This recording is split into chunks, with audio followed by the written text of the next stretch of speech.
Hey, welcome back to the channel. Today I am sharing 3 hands-on activities we've done leading up to Thanksgiving to teach gratitude. Are you thankful for Buddy? You'll get more voiceover today than active narration because I'm trying to be present and engaged with the kids while we're doing these activities. I hope these give you some good ideas for ways to be intentional in this season. And of course, gratitude is good year-round, so the same concepts can be used with different items anytime.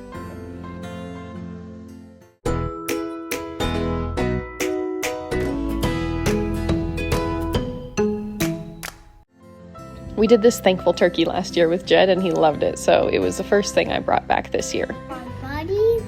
I cut out the turkey tail feathers ahead of time for them, and then we sat together and talked about the things we were thankful for.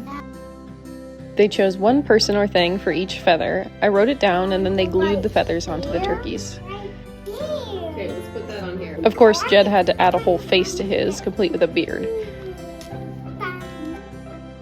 Riley, she's 2, needed a good amount of prompting, but it was still good to have her involved. And Jed, at 4, was able to do most of it himself aside from the actual writing.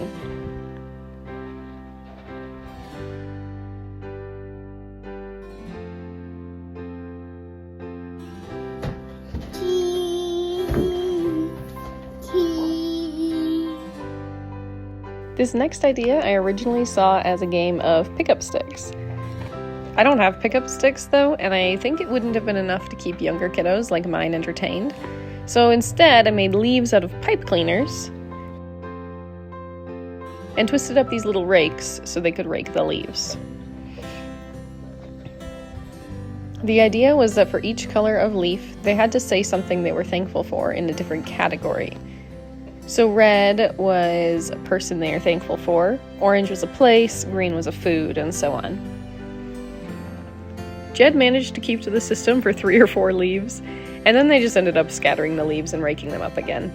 But it was good, hands-on play, got both of them involved, and even if the gratitude portion was short-lived, we were still working on motor skills and color sorting, so I'll call it a win. Why don't you go look in your room? And finally, we did a gratitude scavenger hunt.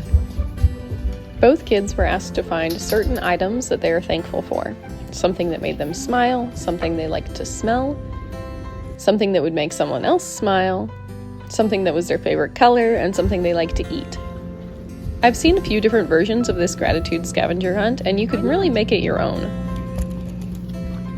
Jed was a little disappointed because he wanted to find a flower for the thing he liked to smell, but had to settle for juniper berries. And when asked to find something that made them smile, Jed chose me, and Riley chose Jed. Thank you so much for watching. I hope that some of that was helpful for you.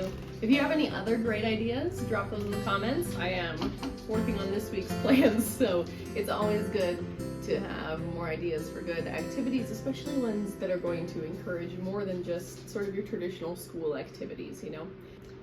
I really look for every opportunity I can to instill those less tangible values in them, even though they're so young.